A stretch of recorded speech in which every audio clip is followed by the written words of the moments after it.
When I started this discussion, the first thing I said was people need to take their time and do some studies.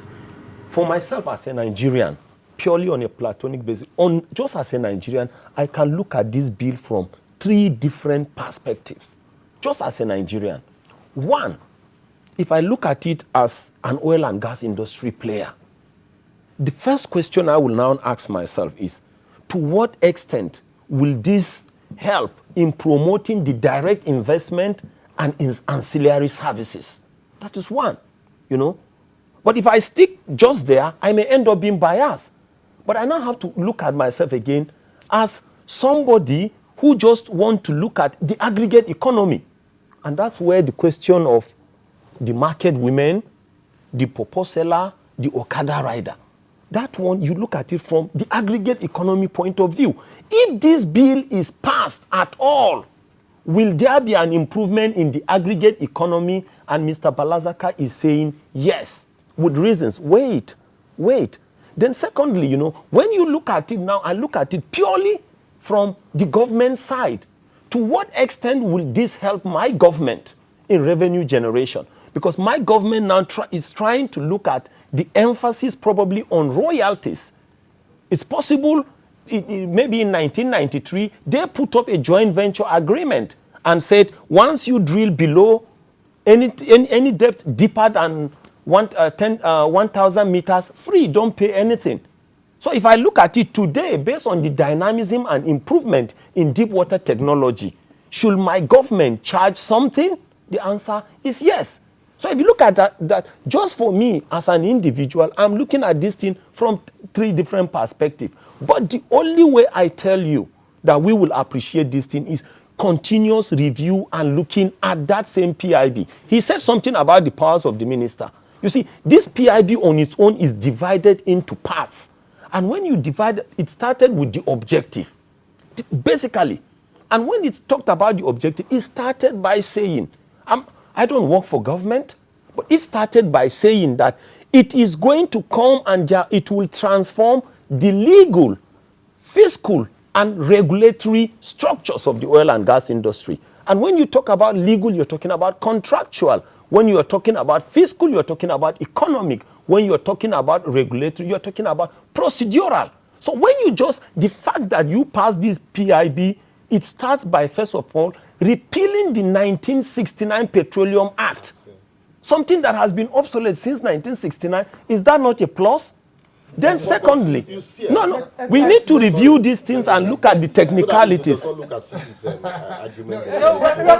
You spend so much time, really, when you started. Spend so much time. Okay, Boras, we will come to you in just a minute because I do have a couple of questions regarding the legal angle and also the legislature. But Victoria, your response to that? Okay, I think I agree with some of the things he said, but I just want to advise, let us not put profit before people.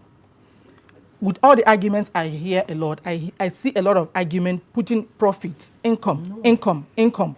And that has happened. Remember, we have a history. Oil and gas, we have a history. This is exactly how we started when we discovered the oil boom in the 50s. People were so much carried away by the enormous boom, the resources that Nigeria. So there was a little discussion about what will happen to the environment. And at the end of the day, that started haunting us, and it's still haunting us. That is why we still have so many militants on the payroll of the federal government earning billions just to pacify them. We are now coming, what the PIB is supposed to be doing is to correct a history, a mistake. It's supposed to be a corrective regime. That is the angle I'm looking at the PIB. So if it's going to be a corrective regime, the emphasis will no longer be on resources.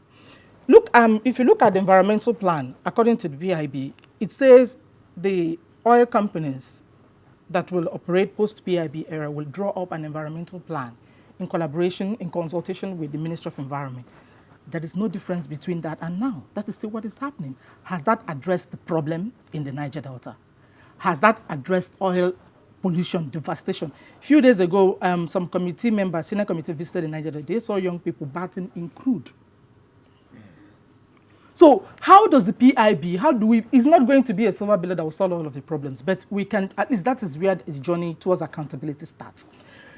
if you look at the UNEP report clearly affirmed that oil companies like Shell specifically were not following their own environmental guidelines that were developed in accordance with the same procedure in collaboration with ministry. So what is wrong? We cannot do this. You can't do the same thing the same way and expect different results. Okay, we will continue that conversation. But Liberos, when you look at this is a bill that's going to end up being an act, and it means it becomes a legal document. And from what Victoria is saying, it seems like there are so many holes being picked in it in terms of administration. Bala has broken it down to fiscal, to procedural, and all of the issues that Bala has mentioned. As a legal document that is supposed to guide and be a framework, what's your thought? Do you think this is actually good enough? That's why when I started, I raised some areas as an ordinary Nigerian. Gray areas. Gray areas where the average Nigerian would look at, would expect, reforms. I made mention of a minister appointing almost the entire board of 9 parastatals. And then also you say you unbundle NPC because of its bogus nature, and you create 9 bogus parastatals with board members on salaries and all of that. And then also you look at, like Victoria had pointed out, we need to address the little details that we sometimes gloss over. We need to tie the loose ends before you just dump a bill on the people. There are some frameworks that ought to be in place before you begin to say, okay, now we're talking about funds for host communities. Like I said, implementation of laws in Nigeria is a very key issue. We know how people perceive government appointments. The moment you are given a government appointment, it's like it's your turn to chop. And so your family members and communities will take paid advert to congratulate you because it's your turn to chop. And so it's by virtue of an introduction, a passage of a bill, it's that behavior going to change overnight. We need to put structures in place to address all of this. In the event that you have a super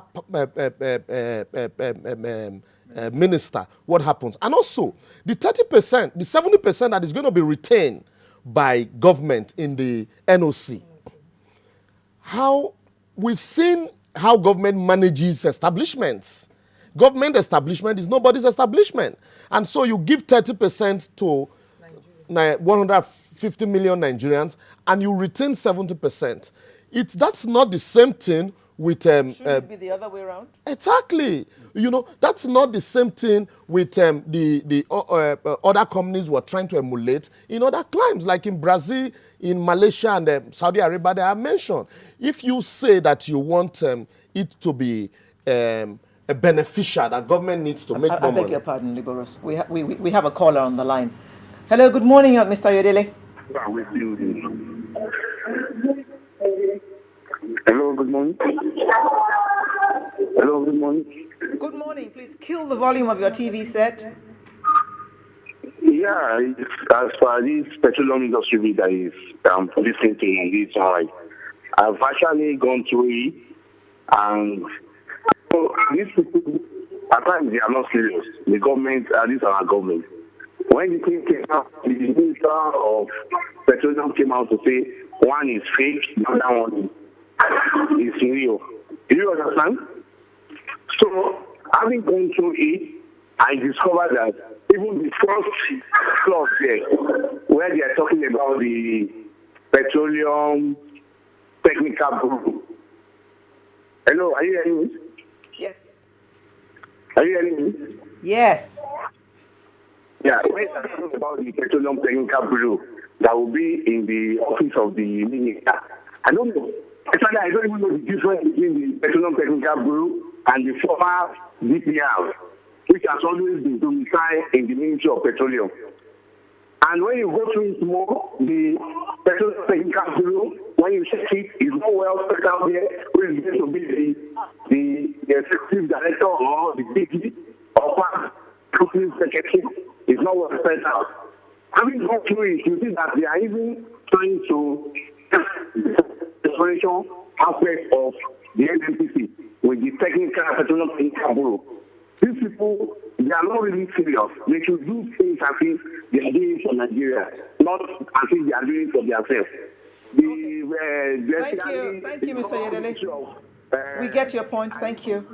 Bala, would you like to react to I was rounding up my statement before. No, this is a reaction to that phone call. Then we'll come back to you. The first thing I will still repeat, when I started this, I said, as Nigerians, this is our document. You understand? The benefit or the failures will be to Nigeria and Nigerians. Please, we need to take our time and still read this document. That's what I think. And let me answer, let me talk. I need to react, really. I need to you see, when you talk about this petroleum, this thing is in parts. There was something he was saying. The first part talks about the office of the minister. Then the second part now talks, within the office of the minister, you now have institutions. So, but let me talk about the positions or the power of the minister of or whatever. To me, if you put a position or description of the functions of a minister, after this minister, another minister will come. He could come or she could come from anywhere. I don't see a situation where people will say, because this minister is the one in power, when somebody comes now, we'll redesign it. What I see now, to me, I situate minister to be more of a coordinator, a strategic manager. Before you roll out a law or a policy, you have, like in strategic management, you have what we call operational levels.